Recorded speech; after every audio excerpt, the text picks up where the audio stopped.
કે તારે ક્યાંય જાવું નથી, નથી મંદિરમાં જાવું કે નથી આશ્રમમાં જાવું કે નથી મસ્જિદમાં જાવું કે નથી ધૂપ ધુમાડા કરવા કે નથી ભૂખ્યું રહેવું કે નથી ઉપવાસ કરવા કે નથી માતાઓના માંડવા નાખવા, તો શું કરવું છે? સંત એવે એને એક રીત બતાવે છે. એને મંદિરમાં જવું પડે નહીં. ઘરને મંદિર બનાવો, મંદિરમાં શું કરવા જાવું? ઘરને મંદિર બનાવો, મંદિરમાં શું કરવા જાવું? ઘરને મંદિર બનાવો, મંદિરમાં શું કરવા જાવું? ઘરને મંદિર બનાવો, મંદિરમાં શું કરવા જાવું? ઘરને તીર્થ બનાવો, તીર્થમાં શું કરવા જાવું? ઘરને તીર્થ બનાવો, તીર્થમાં શું કરવા જાવું? મંદિરના દેવતા બોલતા નથી, ચાલતા નથી. મંદિરના દેવતા બોલતા નથી, ચાલતા નથી. મંદિરના દેવતો બોલતા નથી, ચાલતા નથી. મંદિરના દેવતો બોલતા નથી, ચાલતા નથી. સિદ્ધને શીશ નમાવો, મંદિરમાં શું કરવા જાવું? સિદ્ધને શીશ નમાવો, મંદિરમાં શું કરવા જાવું? આપણા સંતો કહેશે કે તમે આ ભૂલા પડ્યા છો, હે જગતના જીવો. શા દોડ દોડ કરો છો મંદિરમાં, તીર્થમાં? ક્યાંય તમને ભગવાન મળવાનો નથી. ઘરને તીર્થ બનાવો. તીર્થમાં શું કામ જાવું છે? ઘરને મંદિર બનાવો, મંદિરમાં શું કામ જાવું છે? ત્યાં તમારું કાંઈ નહીં વળે. મંદિરના દેવ તો ખાતા નથી, પીતા નથી, બોલતા નથી, ચાલતા નથી, તો અહીંયા જઈને શું કામ શીશ નમાવો છો? કઈ બોલે તો અહીંયા ધક્કા ખાવાની શું જરૂર છે? તો અહીંયા થાળ ધરાવતી ખાય, તો અહીંયા થાળ ધરાવવાની શું જરૂર છે? એ તો વેપાર માંડ્યા છે બધા પંડિતોએ, પુરોહિતોએ, બ્રાહ્મણોએ, ધર્મગુરુઓએ તમને છેતરવા માટે આ બધું બનાવ્યું છે. સાચું ઘર એ આપણું મંદિર છે. બહાર ક્યાંય જવાની જરૂર નથી. આપણે બહાર હળીઓ કાઢી છે. આપણે આ ઘરને મંદિર બનાવવું છે. તો મંદિર સદગુરુ જે લાઈન બતાવે એ પ્રમાણે જીવન જીવો તો મંદિર બને, નહીંતર બને નહીં. તો આપણા ઘરની અંદર ભગવાન કોણ છે? તમે જે પાલખીયામાં રાખ્યા ઈ નહીં. માતા પિતાએ જન્મ જ આપ્યો, માતા પિતાએ જન્મ જ આપ્યો. માતા પિતાને તમે સેવો, મંદિરમાં શું કરવા જાવો? માતા પિતાને તમે સેવો, મંદિરમાં શું કરવા જાવું? આ પૃથ્વી ઉપર આપણે જો આયા હોય તો આપણા માતા પિતાની કૃપા છે. આપણે જો આ દુનિયા બતાવી હોય તો આપણા માતા પિતાએ, બીજા કોઈ ભગવાને નહીં. આમાં અડધો ભાગ માનો અને અડધો ભાગ બાપનો છે. આમાં એકય ભગવાનનો આમાં ભાગ નથી. અડધો ભાગ માનો અને અડધો ભાગ બાપનો. માતા પિતાના સંજોગથી આ શરીરની ઉત્પત્તિ થઈ. આ પૃથ્વી ઉપર આપણે આવ્યા છે. તો પહેલા ગુરુ માતા પિતા. આપણા ઘરની અંદર પહેલા ગુરુ છે આપણા મા બાપ. માતા પિતાને તમે સેવો, મંદિરમાં શું કામ જાવું છે? દીકરો ધજાયું લઈને દોડતો હોય, બોલ મારી અંબે, જય જય અંબે, આવું કરતો હોય. ઘરે ઓલી માં બિચારી ની આંખા નાખતી હોય, એને ઉકારા ટુકારા દેતો હોય, આચી માતાની ભાળના કાઢી આ ધૂણી ધૂણી મુવા કબીર કે ઈ માર્ગ મારે નથી જોવા. આપણી કુળદેવી છે, આપણાને જન્મ દેવા વાળી જનેતા બીજી એકઈ નથી ઇતિહાસમાં ચોપડે છે. ઈ એકઈ આપણાને જન્મ આપ્યો અને ઈ તમારું કલ્યાણ નહીં કરે, પણ આ કુળદેવી જન્મ દેવા વાળી જનેતા એનું નામ ના લજવાય એવા કાર્ય કરો અને એની સેવા કરો, એના વચન મારો, તમે કોઈથી દુઃખી ના થાઓ. ઈ ઓલી ડુંગરા વાળી તમને કાંઈ દેવાની નથી અને એ જો કાંઈ દેતી હોય તો ખાવ ધક્કા, ખબર પડે, અનુભવ કરી લેવાનો. ઈ કાંઈ આપે આ જનેતા ઈ કે બેટા તારું હારું થજો એટલે ઈ હારું થાય જ એનું, એમાં કોઈ ફેર નહીં. અને ઈ જો અંતરથી જો એનો આત્મા દુભાય તો તમારો નફો જ જાય, એમાંય કોઈ ફેર નહીં. બાકી ઓલા જે દેવી દેવલા ઊભા કરેલ છે ઈ એકેય તમારું નફો કાઢવાના નથી કે તમારું હારું કરવાના નથી. તમારા માતા પિતાને તમે સેવો, આ બાર દોડા ના કરશો, મંદિરોમાં, મસ્જિદોમાં, આશ્રમોમાં કાંઈ વળશે નહીં. સંત છે એ સાચું જ કહે છે અને ખોટું બોલવાની આદત વાંધી છે. આય નહીં આવો તો હાલશે, હું તો એમ કહું છું. પહેલા તમારી ફરજ આવી તમારા માતા પિતા એને સેવો, આપણી આ ફરજ છે.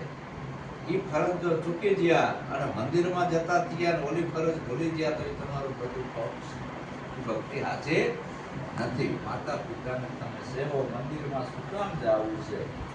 અને પછી સદગુરુ આવે. પહેલા ગુરુ માતા પિતા, પછી સદગુરુની વાત આવે છે. ડાયરેક્ટ સદગુરુ આવતા નથી. પહેલા ગુરુ માતા પિતા, રક્ત બુદ્ધ કા વહી દાતા, દાતાર છે. પછી ઈ સદગુરુ પાસે લઈ જાય. સદગુરુ એ તમને બોધ જ આપ્યો, સદગુરુ એ તમને બોધ જ આપ્યો, સદગુરુ ને તમે સેવો, મંદિરમાં શું કરવા જાવો, સદગુરુ ને તમે સેવો, મંદિરમાં શું કરવા જાવો. પછી સદગુરુ આવે છે. આ બધું જ્ઞાન સદગુરુએ આપ્યું છે. પહેલા માતા પિતા, પ્રથમ કોને સમરીએ, કોના લીજીએ નામ, માત પિતા ગુરુ આપણા, પછી લીજીએ અલગ પુરુષના નામ. પછી આયા સદગુરુ કે સદગુરુને તમે સેવો, મંદિરમાં શું કામ જાવું છે? જાગ્રત સદગુરુને સેવી લ્યો, એના સાનિધ્યમાં રહો, એના વચને વચને હાલો તો તમારું કલ્યાણ છે. પછી સદગુરુને સેવવાની વાત આવી.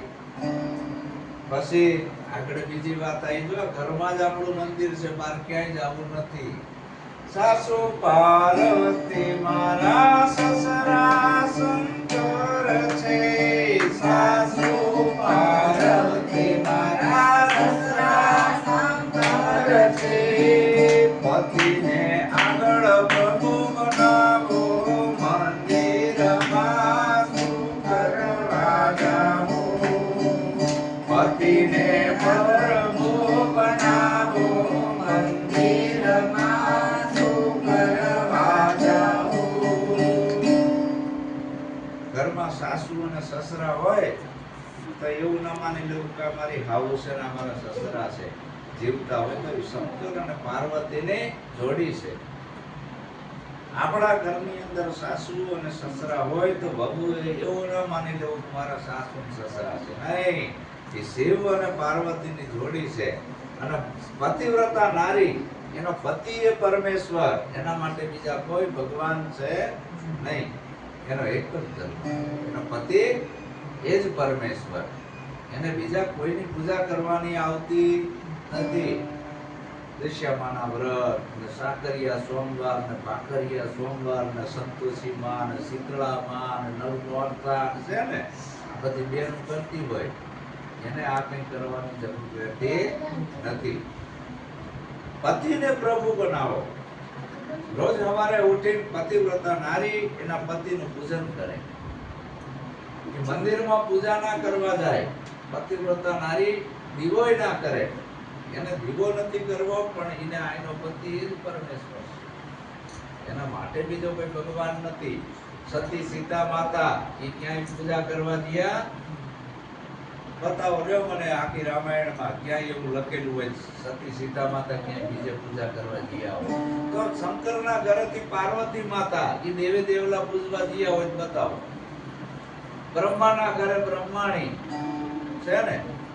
આ દરેક જોડકા હલતા આવે છે આપણા ભારતની સંસ્કૃતિ છે. આ બધી પશ્ચિમની સંસ્કૃતિ નથી, આ ભારતની સંસ્કૃતિ છે. અને સંતનું ઉત્પન્ન જ અહીંથી થયા છે. બધા ભારતમાંથી દરેક સંતો, જતી, સતી, ભગત આ બધા આ ભૂમિ ઉપર પેદા થયા છે, વિદેશની નહીં.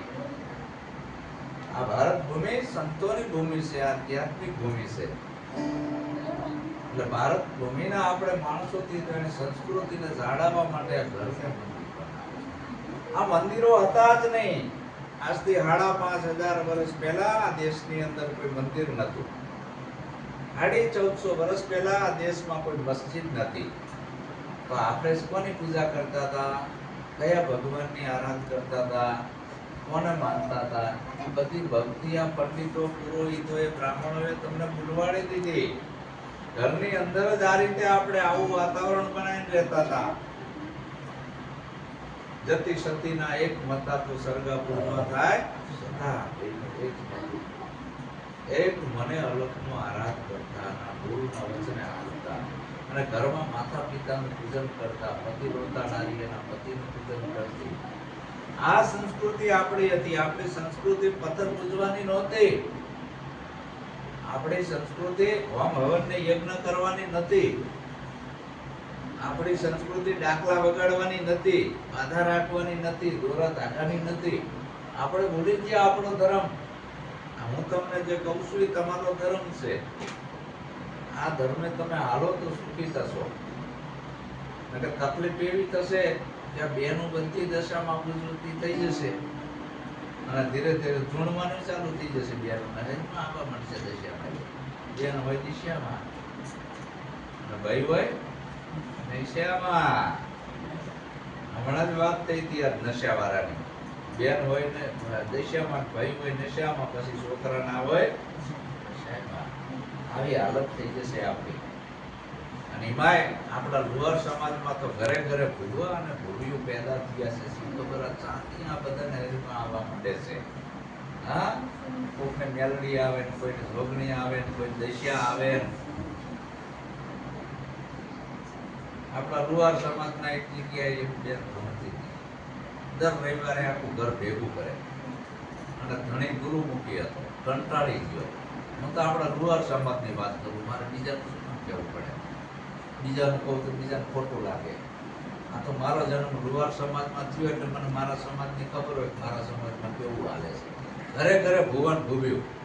તે ઓલી બેન દશામાંની ભૂવી અને નકરો ધૂણ ધૂણ કરે દર રવિવારે લાઈનું લાગે. એનો ધણી કંટાળી ગયો કે યાર ભાઈબંધ આને ધૂણથી બંધ કરવી હોય તો શું કરવું પડે? કે પગે લાગવા તારે જવું પડે. કેમ કે મારી બાયડી કેમ પગે લાગવું? યાર હું તો એનો પતિ છું. કારણ કે તારે એને ધૂણથી બંધ કરવી હોય તો હવે આ જીવો એનો ભાઈબંધ માને અહીંયા જીવો પગે લાગવા. આ તો ઓલી ધૂણથી ધૂણથી કે આય દીકરા આય આય કે એના ધણીને શું કે આય દીકરા આય આવું કે. આપણા લુહારમાં આય દીકરા આય, હું દશા બોલું છું. આવતો રે દીકરા, મને ખબર છે તું ભોળો છું. માગ માગ હવે માગે ઈ આપ. તું બહુ ભોળો છું, તારી મને બધી ખબર છે. બોલો વળી કે હા માં તમે હમરે હાથ દ્યો છો, વાત સાચી છે, પણ વચન આપો. પણ કે બેટા માં તમે ફરી જાવ તો કે નહીં ફરું દીકરા. આપો આપો વચન. કે શું જોઈ છે? માગ માગ દીકરા. કે માં હવે છૂટા છેડા જોઈ છે, હવે અહીંથી તમે જાવ તો હારા, આ કરતા માટું રહેવું હારું. પણ મારે આ ભૂલ્યું જોતી નથી. અને ખાતો ગ્રામમાં પીરવત ધૂણવા માંડે આપણામાં. હવે તો એ હેરમાં આવવા માંડ્યા આપણા લુહારમાં. યાર તારી અંદર આ છે ને ભાલો ઘોડો લઈને કરી ગયા છે ખબર. અને પહેરવાય ધૂણવા માંડ્યા. હમણાં એક ભાઈ ઘોડો ધૂણતો હતો, તબડીક તબડીક કરે ધૂણતા ધૂણતા. એટલે આ શું કે ઘોડો રામાપીરનો. એટલો બધો અંધશ્રદ્ધા છે. આ શ્રદ્ધામાંથી બહાર નીકળવાનું છે. આ તમારી કાયા અને દુનિયાનો કોઈ ભગવાન જીવાડતો નથી કે મારતોય નથી. એ ભરોએ ના રહેશો એટલે મરી ગયા. આ આપણા શરીરને કોઈ ભગવાન જીવાડતો પણ નથી અને મારતો પણ નથી. ભગવાન જન્મ દેતોય નથી અને મારતોય નથી. આજ કે ઓલી દિશામાં દીકરા આપે છે. કાગડા બેહું ઢારને ભાગવું અને થઈ ગયું હોય તો ભૂવો તોડાઈને ખાવું. તો અમારા પ્રતાપે આવ્યો છે. આ તો ફરી બાધા નથી. આમ કરે તોડાઈને ખાવે. માંડવો નાખવો પડશે. કમલેશ કે મને બાણ મારી શું બાપુએ? સાચું ને? તોડાઈને ખાવે. આ તો અમારી બાધાનો છે. કરવી જ પડશે. ભૂકા કાઢ નાખશે મારી માતા. તારો છોકરો પાછો લઈ લઈશ. આ બીકે બતાવે આ ભૂવા. એક બાજુ લાલચ આપે કે આ માને માનો દીકરા થશે. અને કાગડા ને બેહું ડાર ને ભાગવું કુદરતી થઈ જાય તો ભૂવાને તો મજા આવી જાય. કો બૈરાને બાધાયું ભૂવ આપે એમાં એકને તો થાય જ. એટલે ભૂવાના પ્રતાપથી ના થાય, માતાના પ્રતાપથી ના થાય. એના નસીબમાં આંબે મોટા વાવો ને આંબા એવું ના હોય તરત કેરી આવે. કોઈની વહેલી આવે, કોઈની મોડી આવે, કોઈની આ સીઝન ઉતરતા આવે. અને કોક આંબો વાંચ્યો હોય ગમે એટલી સેવના કરું તો ના ફળ આવે. આ વૃક્ષમાં આવું જ છે. એમાં કાયા રૂપી ઝાડવું છે. આમાં કઈ મિસ્ટેક હોય તો ડોક્ટર ને બતાવાય, ભુવન ના બતાવાય. તો આપણે જે સીધા અહીંયા આ બહુચર નો આપેલો છે. આનો બેચર રાખો. મેલડીએ આપ્યો, મેલિયો રાખો. આમે એવો પાસે પાડી દે. આખી જિંદગી ના જાય. કાળકાએ આપો, કાળીઓ નામ રાખો. કે કાળીઓ નામ રાખ્યું, કાળકાએ હાલ્યો. અમે આપણા સમજવાના એવા ઠોકી દે પાછા. જો કેવડી મોટી અંધશ્રદ્ધા છે આ બધી. આ ઘરને મંદિર બનાવો. આ જીવતા જાગતા આપણા ઘરમાં જેટલા છે એ બધા ભગવાન છે. એમાં નથી દેખાતા, એમાં આને દેખાતા નથી. સદગુરુ ઉપદેશ આપે એના આંખના બધા પડોળ ઉતારી નાખે. પછી ઘરમાં જેટલા છે એમાં એના ભગવાન દેખાય. એને બહાર જવું પડે નહીં. તો આવો મહિમા છે ભક્તિનો. કહેત કબીર તમે સુનો ભાઈ સાધુ. કહેત કબીર તમે સુનો ભાઈ સાધુ. જીવન ધન્ય બનાવો મંદિરમાં કરવા જાવો.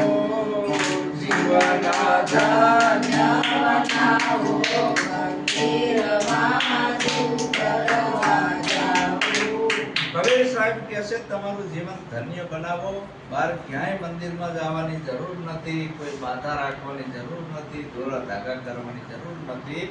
પણ સાચા સદગુરુ તમને આત્માની ઓળખ કરાવે, સાચા ભગવાનની ઓળખ કરાવે કે સાચા ભગવાન કોણ, સાચી માતાજી કોણ. આપણે ભૂલા પડ્યા છીએ.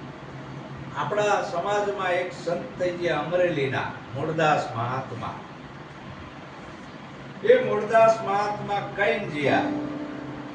મૂળદાસ મહાત્મા લુહાર સમાજમાં જન્મ્યા અને લાકડા પાડવા જતા હતા. ઘરે ભઠ્ઠીનું કામ ચાલુ હતું. એટલે કોલસા પાડે ને એમાં લાકડા લીલા હુકા બાળે અને એમાં અવાજ આવે. એટલે મૂળદાસ મહાત્માએ જોયું કે લાકડામાં અવાજ શેનો આવે છે? અંદર જીવડા બળતા હતા, ઉંદેડા બળતા હતા, આવા બધા અનંત જીવો બળતા હતા. મૂળદાસ મહાત્મા કે આ તો પાપ લાગે. આટલા બધા જીવને હિંસા મેં કરી નાખી. આ ધંધો આપણે કરવો નથી અને પાપનું પ્રાયશ્ચિત કરવા નીકળી ગયા ઘર છોડી. પણ કોઈએ સાચો માર્ગ બતાવ્યો નહીં. રખડ્યા બધે. બાવાઓ જોડે જ્યાં ગુફાઓમાં બાબાએ કઈ ના આપ્યું. 68 તીરથ કર્યા, ત્યાંથી કઈ મળ્યું નહીં. છેલ્લે સદગુરુ મળ્યા અને સદગુરુએ કીધું મૂળદાસ સંસાર છોડવાની જરૂર નથી. ભક્તિ તો ગ્રસ્ત આશ્રમમાં રહીને થાય છે અને તારા પાપનું પ્રાયશ્ચિત કરવા કેવળ સત્સંગ. 68 તીરથનું ફળ સત્સંગમાં છે. તો સતનો સંગ કરી લે તું, બીજું કઈ કરવો નથી. એટલે મૂળદાસ મહાત્મા કે એથી સત્સંગ વિનાનો મન સમજે નહીં. સુરતા ભલે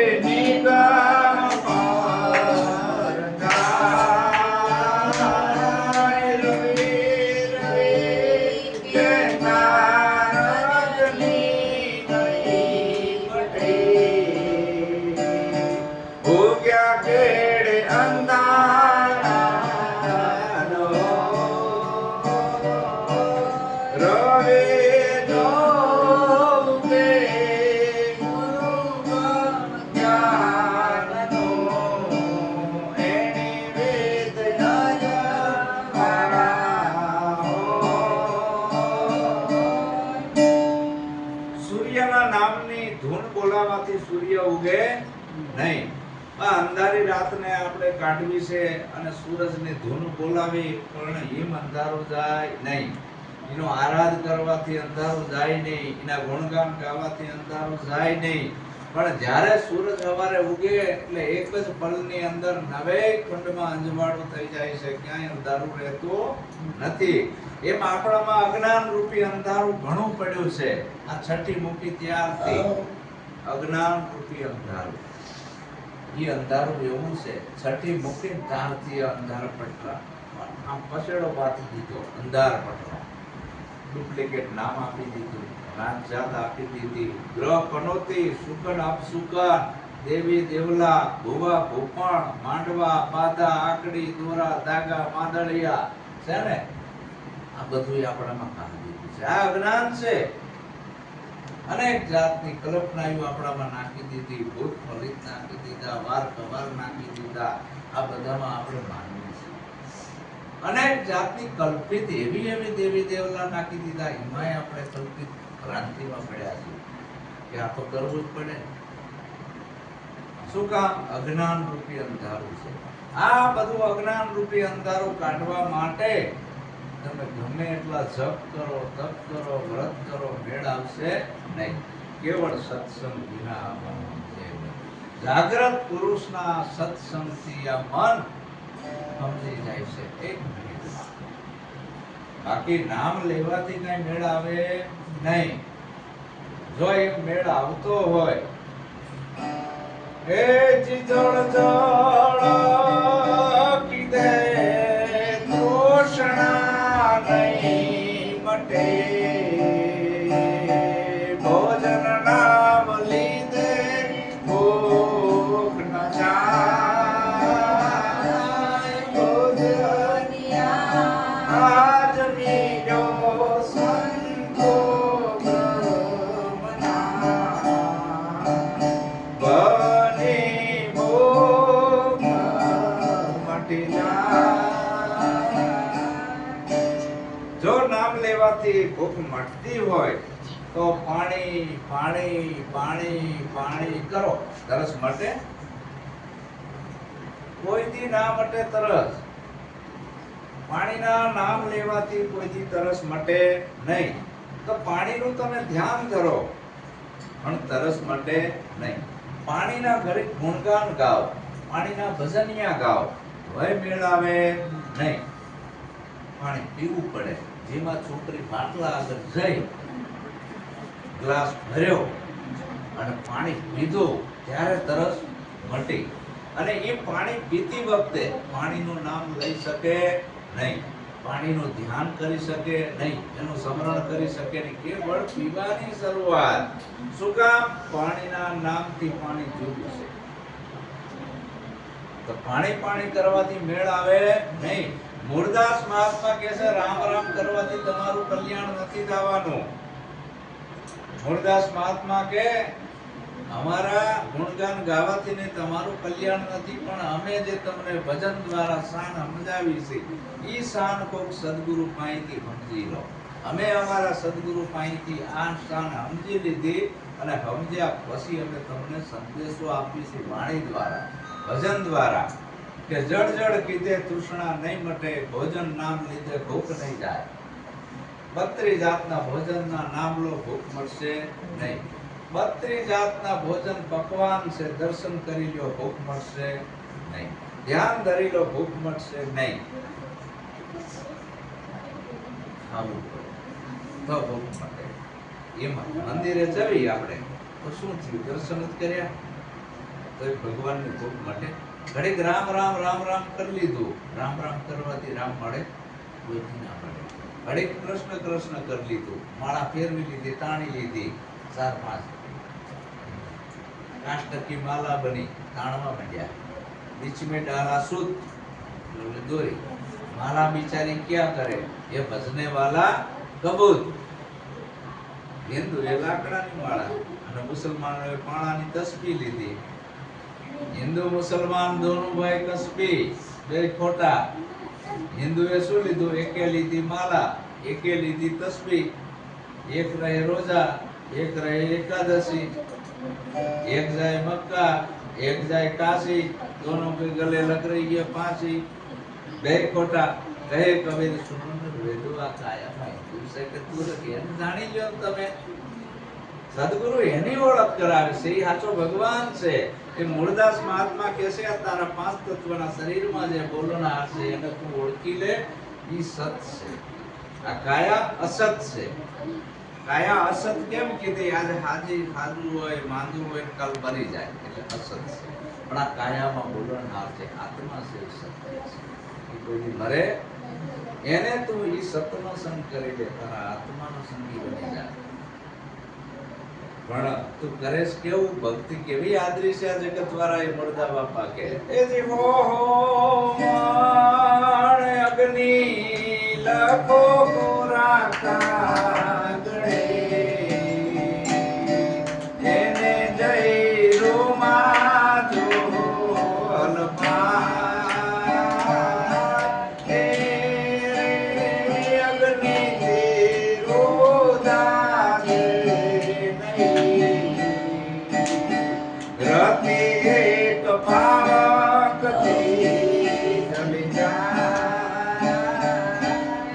હોમણ અગ્નિ લખો કોરા કાગડે મોટો કાગળ લો એના અંદર લખો હોમણ અગ્નિ કાગળ હળગે લખેલો અગ્નિ છે કોઈ હળગે નહીં તો મોટો કાગળ લો ની માં ચિત્ર પાડો અગ્નિનું હળગે શું કામ લખેલ દોરેલ અગ્નિ છે હાચો નથી અને હાચો અગ્નિનો એક તીખારો પડે તો કાગળ એક પલમાં હળગી જાય છે હાચો અગ્નિ લખવામાં આવતો નથી પેલો તો કાગળને પાડી નાખે કે નહીં એમ હાચુકલો ભગવાન આવા પુસ્તકમાં લખાતો નથી હાચુકલો ભગવાન છે એ આવા ફોટામાં વઢાતો નથી હાચુકલો ભગવાન છે એ દોરાતો નથી આવો મૂળદાસ મહાત્મા કહે છે કે હાચુકલો ભગવાન છે એ તારો આત્મા છે અને કોક સાચા સદગુરુ પાસે જાય તારા આત્માની ઓળખ કરી લે તો તારો આ મનુષ્ય જન્મ સફળ છે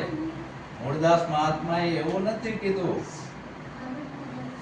કે તમે રામ રામ કરજો કૃષ્ણ કૃષ્ણ કરજો આવું નથી કીધું એને આ કીધું કે આવા કોઈ સંતનો સંગ કરી લીધો તો તમારું કલ્યાણ છે મારા વિચારો છે એને તમે અમલમાં મૂકજો તો તમારું કલ્યાણ છે મને ઊંધા ગધેડે ચડાયો તોય તમે લવારુએ ટેકો નથી કર્યો હવે તો સમજો અમે જે કહી ગયા છીએ ઈ કરો અમારા મંદિર નથી બનાવવા અમારા નામ ઉપર પાખંડ ઊભું ના કરતા મૂળદા બાપા કે પણ અમારા જે વિચારો છે ઈ હે લવારો તમે તમારા જીવનમાં ઉતારજો અને દેવી દેવલાન ધૂણવન ધતકાર્યું નાખવીને માતા અને મહાદેવને આ પંડિતોની બનાવેલી ઝાડમાંથી બહાર નીકળજો આવું કહી ગયા કે તમે મને જીવતા તો હક લેવા ના દીધું ઊંધા ગધેડે ચડાયો જીવતા મેં તમને ઘણું જ્ઞાન આપવાની કોશિશ કરી પણ તમે મને પાખંડી સમજી લીધો કે આ તો નાસ્તિક લાગે છે પણ હવે હું જીયા પછી મારા નામના પાખંડ ઉભા ના કરતા મંદિરો ના બનાવતા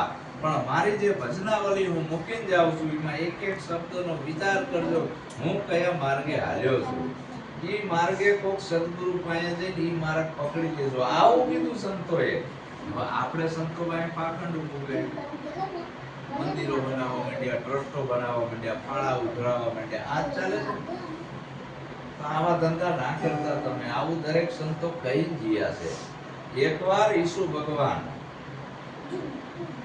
ભગવાને વિચાર કર્યો કે જીવતા મેં આ લોકોને જ્ઞાન આપ્યું પણ મને કિલ્લા ઠોકી દીધા એ કઈ સમજ્યા નહીં મારી વાત લાય તને હવે મૃત્યુ લોકમાં જાઉં કે આ લોકો સુધર્યા છે કે બગડ્યા છે તો આપ ઈસુ ભગવાન એ ઓરિજિનલ રૂપમાં આયા એને જોઈ મારા નામનું તો મોટું ચર્ચ બનાવ્યું છે અને લાખો માણસો અહીંયા પૂજા કરવા જાય છે આ તો બધા સુધરી ગયા છે ઈસુ ભગવાન એક ઝાડ નીચે ઉભા રહ્યા મંદિરની આગળ અને જેટલા પગે લાગવા જાય ને મંદિરે એ પૂછે પેલા ઈસુ ભગવાન તે કે તમે ઈસુ છો બોલાય કીધું કે હું ઈસુ છું જો ઓલા કિલ્લા ટોકી દીધા થઈ કે હા તો કે અમારા મંદિરમાં કેમ જાવ છે ઈ ઝાડ નીચે બધા હાકરનો પડો અને પૈસા અહીંયા પગે લાગે ચરણ પૂજા કરીને બધા પાછા ઓલા પાદરીએ જો એ તારું મંદિરમાં છે આ ચર્ચમાં કોઈ આવતું નથી પબ્લિક બધી પાછી કેમ વળવા માંડી કે ઓલા ઝાડ નીચે ટોળે ટોળા કોના ભેગા થયા છે ત્યાં મંદિરનો પૂજારી પંડિત જોવા ગયો. પૂજારી બધા માણા વચ્ચે જઈને શું બોલ્યો ખબર છે? મારો બેટો ભાંડે કઈ બે લીધો છે એટલે કે ભવાયો છે કે ત્યાં ઓલામને જે આકરના પડા પગમાં મૂક્યા હતા પબ્લિકે લઈ લીધા સીધા ચર્ચમાં. એટલે ઈસુએ જોયું કે મારા બેટા આ પબ્લિક એવી છે, મને જીવતા હક લેવા ના દીધું અને હું કાયદેસર આવ્યો છું કે શું કરે છે, મને ભવાયો બનાવી દીધો. આ પબ્લિક જોયું ને, આ જગત જીવતાય ના માને, ભૂવા પછી જો હાચુકલા આવે તો એને માનવા તૈયાર નથી, ભાખંડમાં તૈયાર છે. શું કામ? ઈ બોલે નહીં, ચાલે નહીં, તમને કઈ ટપકો ના આપે, જ્ઞાન ના આપે, એવું ગમે છે એની ભક્તિ. તો એવા જૂઠા દેવ મનાઈને આપણું કલ્યાણ. અહીંયા મંદિર બનાવવું છે એવું નક્કી કેને કર્યું? આપણે. પાયા કેને ખોદ્યા? આપણે. ચણ્યો કેને? આપણે. પથ્થરમાંથી મૂર્તિ કેને ઘડી? આપણે. જો એ મૂર્તિમાં હાથ હોય તો પેલા ઘડનારને કહી જાય મને કેમ કરે? પધરાઈ કીને આપણે, થાળ કીને ધરાયો આપણે. જાગતી કોણ જીવ? તો એને શું કર્યું? સેવ સુવાડી લાપસી ધરી દેવની બાસ. આ જમનારા બધા જમી ગયા, ઓલા દેવને નાઈ બાસ. પત્સા માલણ ગોરખ જાગતા નથી. સાચા સદગુરુ જાગૃત સદગુરુને સેવી લે. એના વચનમાં રહીને જીવન પૂરું કરતો તારું જીવન ધન્ય બનશે. આમ સંતનો મહિમા છે. આજે આપણે ધૂળેટી છે. ધૂળેટી સદગુરુના એક રંગોત્સવ એટલે સદગુરુનો ભક્તિના રંગથી આપણે રંગાણા, જગત દ્વારા ઓલા રંગથી રંગાણા. તો આજનો પાવન પ્રસંગ ધૂળેટી, અને એની હું બધાને શુભકામના પાઠવું છું. સદગુરુનો રંગ તમારા બધામાં લાગે. સત ચલો હવે